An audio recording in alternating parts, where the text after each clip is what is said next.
మహారాష్ట్ర రాజకీయాలు భగ్గుమన్నాయి. మహారాష్ట్ర ప్రజలు ఒక్కసారిగా ఉలిక్కిపడ్డారు. అక్కడి నేతలు చేసిన పనికి నోరెళ్లబెట్టేశారు. ప్రజాప్రతినిధులే ఇలా చేశారేంటి అంటూ ముక్కున వేలేసుకున్నారు. అసలేం జరిగిందంటే, ఒక డిప్యూటీ స్పీకర్, కొందరు ఎమ్మెల్యేలు ఒక ఎంపీ భవనంపై నుంచి దూకేశారు.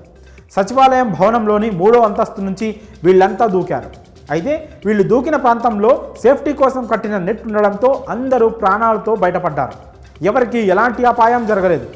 అసలు సొంత వర్గం వాళ్లే ఇలాంటి పని చేయడంతో మహారాష్ట్ర ప్రభుత్వానికి ఎలా స్పందించాలో అర్థం కాలేదు. ఈ తాజా పరిణామాలతో కాసేపు సచివాలయంలో వాతావరణం కాస్త ఉద్రిక్తంగా మారింది. అయితే అసలు డిప్యూటీ స్పీకర్ ఎందుకు దూకారు, అతనితో పాటు మిగిలిన ఎమ్మెల్యేలు ఎందుకు దూకారనే పూర్తి వివరాలను ఇప్పుడు తెలుసుకుందాం. మహారాష్ట్రలో ఉద్రిక్త వాతావరణం ఏర్పడింది. ధన్గఢ్ కమ్యూనిటీ విషయంలోనే ఈ పరిణామాలు చోటు చేసుకున్నాయి. ధన్గఢ్ కమ్యూనిటీని ఎస్టీల్లో చేర్చాలి అని వస్తున్న డిమాండ్లను ప్రభుత్వం పరిగణంలోకి తీసుకుంది. ఈ విషయంలోనే కొందరు నేతలు భిన్న స్వరాన్ని వినిపించారు. ఎస్టీల్లో ధన్గఢ్ కమ్యూనిటీని చేర్చడానికి వీల్లేదంటూ వారు నిరసనకు దిగారు. డిప్యూటీ స్పీకర్ సహా పలువురు ఎమ్మెల్యే, ఎంపీలు కూడా ప్రభుత్వ నిర్ణయాన్ని వ్యతిరేకించారు. ఆదివాసీ వర్గానికి చెందిన డిప్యూటీ స్పీకర్ నరహరి ఝిర్వాల్ 3వ అంతస్తు నుంచి దూకేశారు. ఆయనతో పాటే ఎమ్మెల్యేలు రాకేష్ పాటిల్, కిరణ్ లహమాటే, హిరామన్ ఘోస్కర్ కూడా 3వ అంతస్తు నుంచి దూకేశారు. అలాగే బీజేపీ ఎంపీ హేమంత్ సావ్రా కూడా ఈ జాబితాలో ఉన్నారు. వీళ్ళంతా 3వ అంతస్తుకు చేరుకొని అక్కడి నుంచి దూకేశారు. అయితే మొదటి అంతస్తు వద్ద వలతో ఒక భద్రతా వలయం ఏర్పాటు చేశారు. ఈ నేతలంతా ఆ వలలో పడ్డారు.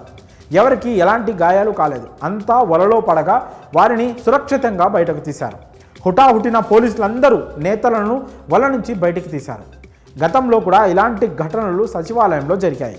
అందుకే ముందస్తు జాగ్రత్తగా 2018 నుంచి సచివాలయంలో ఈ తెరను ఏర్పాటు చేశారు. ఈ ఘటన తర్వాత నిరసన తెలిపిన నాయకులు స్పందించారు. ధన్గఢ్ కమ్యూనిటీ సభ్యుల బాగు కోసం ప్రభుత్వం పనిచేయడాన్ని స్వాగతిస్తున్నామన్నారు. ధన్గఢ్ ప్రజల అభివృద్ధికి సంక్షేమ పథకాలు ప్రకటించడంపై హర్షం వ్యక్తం చేశారు. అయితే ధన్గఢ్ కమ్యూనిటీని ఎస్టీల్లో చేర్చడాన్ని మాత్రం నిరసిస్తున్నట్లు తెలిపారు. ప్రభుత్వం ఈ నిర్ణయాన్ని ఉపసంహరించుకోవాలని డిమాండ్ చేశారు. ప్రభుత్వం వెనక్కి తగ్గే వరకు సచివాలయంలోనే నిరసన తెలుపుతామని ఎమ్మెల్యేలు హెచ్చరిస్తున్నారు. మరోవైపు మహారాష్ట్ర ముఖ్యమంత్రి ఏక్నాథ్ షిండే ఎమ్మెల్యేలను బుజ్జగించే పనిలో పడ్డారని తెలుస్తోంది. ఎవరైతే నిరసనలకు దిగారో వారితో చర్చలు జరిపేందుకు రెడీ అవుతున్నారని సమాచారం. నిరసనలు తెలుపుతున్న వారితో మాట్లాడి వారి మనసు మార్చేందుకు ప్రయత్నిస్తారని చెబుతున్నారు. ప్రస్తుతం ఎమ్మెల్యేలు 3వ అంతస్తు నుంచి దూకిన దృశ్యాలు సోషల్ మీడియాలో వైరల్ అవుతున్నాయి. వీళ్ళ తీరు చూసి మహారాష్ట్ర ప్రజలు కూడా ఆశ్చర్యం వ్యక్తం చేస్తున్నారు. సేఫ్టీకి నెట్ ఉంది కాబట్టి సరిపోయింది, లేదంటే ఏమై ఉంటుందోనని ప్రశ్నిస్తున్నారు. ఇంకొందరైతే సేఫ్టీ నెట్ ఉందని చూసుకునే ఎమ్మెల్యేలు దూకారని కామెంట్ చేస్తున్నారు.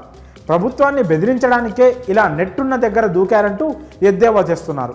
మరి ఎమ్మెల్యేలు 3వ అంతస్తు నుంచి దూకడంపై మీ అభిప్రాయాలను కామెంట్స్ రూపంలో తెలియజేయండి.